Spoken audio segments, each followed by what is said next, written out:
Hi, welcome to the Times of Israel's daily briefing. It is Tuesday, April 15th, and I'm Jessica Steinberg. I'm speaking today with tech editor Sharon Wrobel and archaeology and religions reporter Rosella Terkatin. Hi to you both. Good morning on this. What day of Passover is it? Third? Fourth? Third? Well, Chag Sameach to everyone, and it's great to be here. Chag Sameach. Good morning, everyone. Good morning.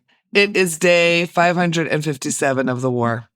Talks to extend the hostage deal, the potential hostage deal, are still stalled, although there were reports on Monday, yesterday, that Israel is working on a deal to free 10 hostages, and that Hamas has said it is willing to free a larger number of hostages, but will not disarm. And that has been the demand from Israel in the last days and weeks. Meanwhile, petitions are being signed by thousands of Israelis, grouped by profession, usually, sometimes by roles in the army. That includes groups of educators, ex-diplomats, medics, paratroopers, artists, all urging a hostage deal, even by ending the war. And U.S. Special Envoy Steve Witkoff has indicated that in the nuclear talks that the U.S. held with Iran, the U.S. seeks to cap Iranian uranium enrichment, but not to dismantle the entire Iranian nuclear program. We will discuss some other subjects as well today, some other headlines, what is happening with Israel and the U.S. tariffs, the latest in Israel's high-tech industry, as well as Hebrew dialects that were shaped by millennia of wandering Jews, and manna from Italy. Stay with us.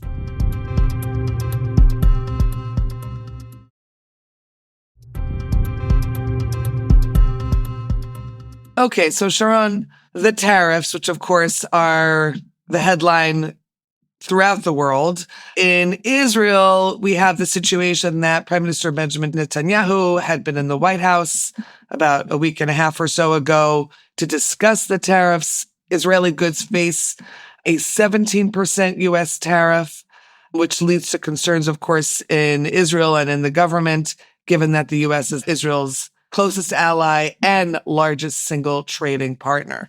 So we seem to be at a standstill on this at the moment. What are you hearing and reporting on this right now? So as we've seen, President Trump has put a pause or halted the process. It seems all to be, as far as I can sort of tell, a strategy. As you mentioned, Israel was pretty confident as sort of the closest ally that Mr. Trump would sort of back down and give some kind of concession to Israel. And there we could really see that this has nothing to do with friends. This is really a policy that Trump wants to levy on all the countries where they feel that there is some kind of unfairness going on. It really appears that Israel was was not properly prepared and just feeling confident that Trump would sort of give in.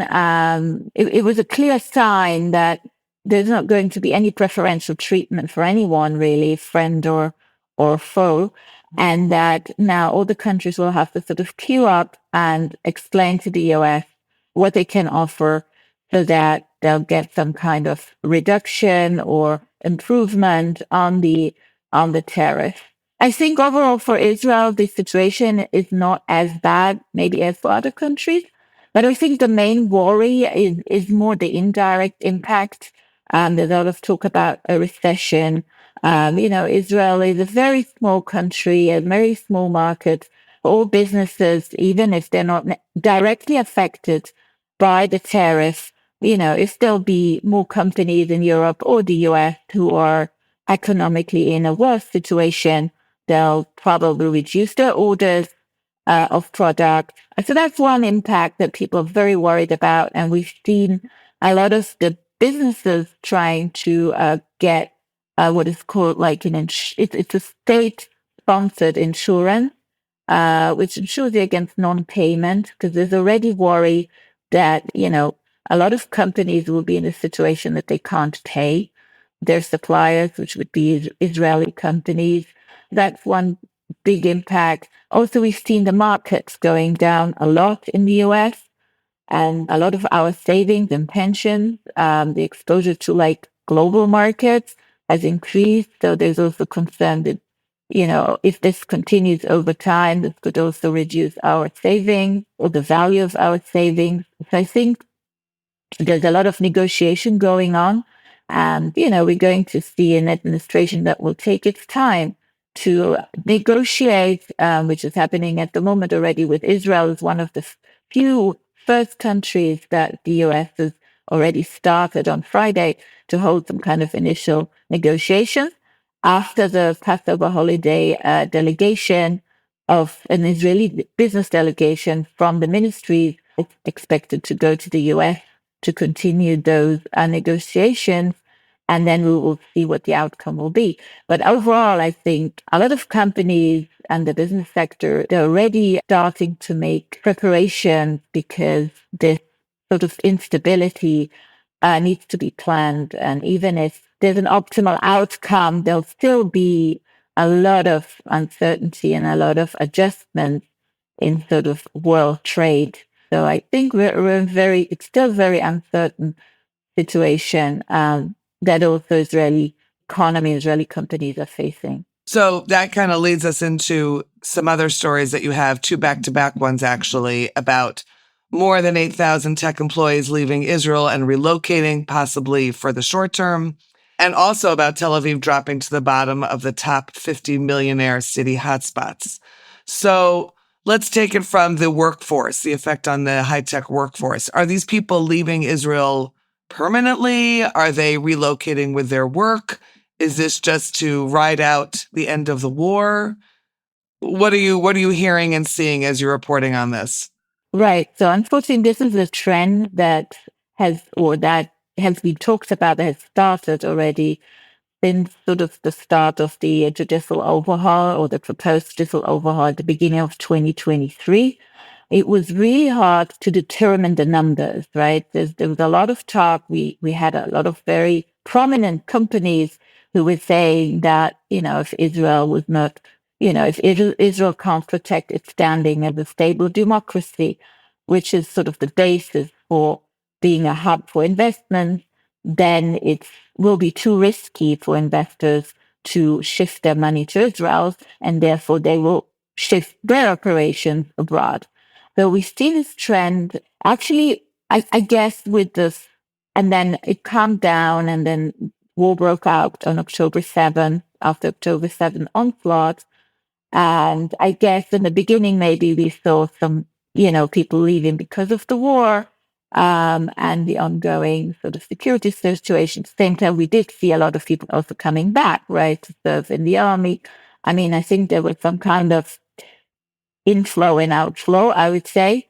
And it seems that the numbers that were now collected by the Israel Innovation Authority show that those numbers, even after the war, sort of this 6-9 months after the war broke out, these numbers have stabilized and then increased again, because again, we are seeing sort of internal political insecurity, instability. I think the firing or the attempted firing of the Shin Bet I think that caused a lot of fears among investors that, again, it's an unstable situation for businesses to stay here if they don't know whether their legal situation is stable and continues as they were used to, right? That there just has to be one question mark on that. With millionaires leaving, what does that actually mean also? Does the money leave with them? It's probably a similar situation from the numbers and from what, again, millionaires, they have their assets. They want to have a tax structure that's convenient, that's stable. From the geopolitical situation, which we saw our taxes increase, there have been a lot of changes.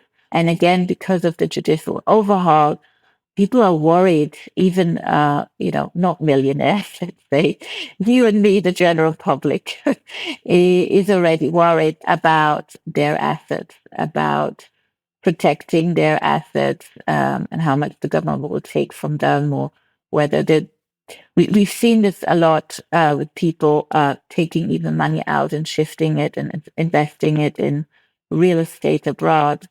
And so, given that millionaires can set up anywhere around the world or where there is an environment that is protecting their wealth, there is some outflow of some 1,700 millionaires with assets of at least $1 million. And so we are at the bottom of the 50. We're at number 48. So let's see next year. We're still in that where we are. 50 year. Yeah. Yeah.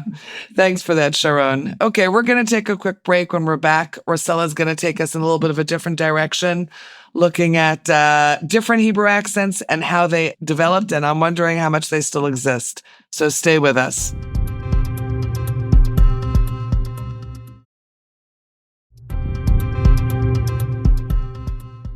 Okay. So, Rosella, you seem to have taken a visit to the Academy for Hebrew Language and really took a deep dive into how different accents developed in Hebrew. This is obviously before, I imagine, well before Hebrew was established as the language of Israel. So I'm wondering how much of it still exists, but why don't you first take us back a little bit and tell us how this study developed? Is this something new that was happening at the Academy, or how you found your way to this story? Absolutely. So first of all, I'm the archaeology reporter, and very often I write about, this thing was found 2,000 years ago, this object was created, this building. And this time it was really like archaeology of sound. Like, how did Hebrew sound like 2,000 years ago, 2,500 years ago?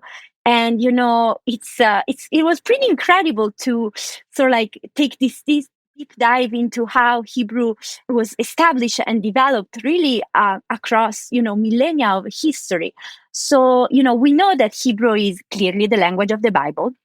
And it was spoken back then, and it was spoken basically until Jews were in the land of Israel or around the land of Israel. And essentially, by the 5th century CE, really, Hebrew was not spoken anymore. It was not anyone's first language. No mother would speak in Hebrew to their child. However, what is very special about Hebrew compared to let's say Phoenician is that not only Hebrew writing was preserved, but communities all over the diaspora continued to read Hebrew out loud in synagogues, in the study halls. And this allowed really Hebrew, not only that we preserve the language, that we can understand what it says, a text from 2,000 years ago, but we can also pronounce it to this day. And this is basically, almost like unique in the world. And so what is not surprising maybe is that communities, from Yemen to Ashkenaz to Germany and Poland and France and Italy and Morocco, every community, Russia, every community developed a little bit of their own accent based on different things. It was, one thing that I found really fascinating based on the research that they have been conducting first at the Hebrew University and then at the Academy of the Hebrew Language is that not only the local language of the communities influenced how Hebrew sounded like in that specific land, but also there were different Hebrew accents already in the land of Israel 2,000 years ago. So in Jerusalem, the Hebrew was different than in the Galilee, and different communities seems to also have picked up on that. So again, like nowadays, for 2,000 years, they also developed a special flavor. For example, for Yiddish speakers, there was no letter, let me see if I pronounce it okay, het. So essentially in the Ashkenazi, in the Yiddish speakers Hebrew, there's no het. However, for example, in communities in Arabic speaking lands, the sound did not exist in the local language. They still managed to pronounce it correctly for hundreds and hundreds of years. And it's really hard to maintain the memory of a sound for hundreds of years. So fast forward to today, the Academy essentially inherited the centers of Hebrew traditions from the Hebrew University. Professor Shlomo Morag already in the 50s understood, gosh, these are all these people coming from the diaspora communities, and they speak a very special Hebrew, and Hebrew is getting standardized. This in Israel, this is really, kibbutz galuyot, the ingathering of the exiles, and Hebrew is going to get standardized, and everyone is going to speak the same, and all of this is going to get lost. So for 40 years, basically, went around synagogues and absorption centers and all sorts of places to record Hebrew experts from the different communities and preserve their sounds. And these sounds sometimes, again, like they are the same of years ago. And today we are fortunate enough that you can still sort of like hear them and preserve them. And this is what happens essentially at the Hebrew Language Academy, where they actually recently opened also a visitor center, and a little bit of what they showcase is these different Hebrew accents. Rossella, I know we have some recordings of the same words or the same phrases in different accents. And it's fascinating to hear it in Russian, a Russian Hebrew accent, a Yemenite Hebrew accent. From how long ago are those recordings that we're going to play? So these recordings were recorded between the 1950s and the I believe 70s in those cases. And it's really like, again, this Professor Shlomo Morag from the Hebrew University and a team of his students went around to make sure they found not only someone who could, who spoke Hebrew in this accent, but someone who was really an expert. We have rabbis, we have the Syrian accent, for example, from the former chief rabbi of Aleppo in Syria, and so on and so forth. And so he made sure this would be like really an excellent quality recording. Considering also that if we go, let's say, for example, to a Yemenite synagogue in Israel today, we could still see like an echo of those accents, of that Yemenite accent, which is pretty famous because it's very unique. But research conducted by scholars on the subject also shows that they are not as pure as they used to be a few decades ago. The accents, the pronunciation, the way Hebrew is spoken, they preserve some, but not all of it. So these recordings, in this perspective, are really unique. And I also want to say one word about a special recording that we have, which is the Samaritan accent. Samaritans are the only community of non-Jewish community that has preserved a Hebrew tradition. Today, there are about 900 Samaritans in the whole world here in Israel, and they still like read from the Torah, from a Torah scroll. And researchers are pretty sure that their accent is essentially the same of the Samaritan accent that used to be pronounced in the Second Temple period times. So essentially 586 BCE up until 70 CE. So it's really incredible. Again, it's like if we listen to it, it's like almost like an experience from 2,000 years ago. It's like if the three of us were to each say the same Hebrew word in our various accents, right? We have three different accents among us. So something we can all identify with. Okay. One more story from you that I just think is fascinating. Manna or man, that is considered to be, comes from the bark of an ash tree in Sicily, with a farmer who still extracts it and has done a lot of research about it. My first question is, how did you find this story? How did you come about this? Well, it is a story that has been in the past, like reported here and there, like in Italian media, more recently also in the BBC, considering that really there are some chefs that have taken an interest in this ingredient that I think the description the farmer gave was amazing. Like it's like a spice with a taste of honey, which is so, in our ears, if we ever read the Bible, when it says about, these wafers with the taste of honey, it's really similar. And so there have been signature dishes of these different chefs with a little bit of manna on them. And so this is a little bit how the word spread out. It used to be actually, an industry that employed like thousands of farmers in this region in Sicily, in the Madonia region.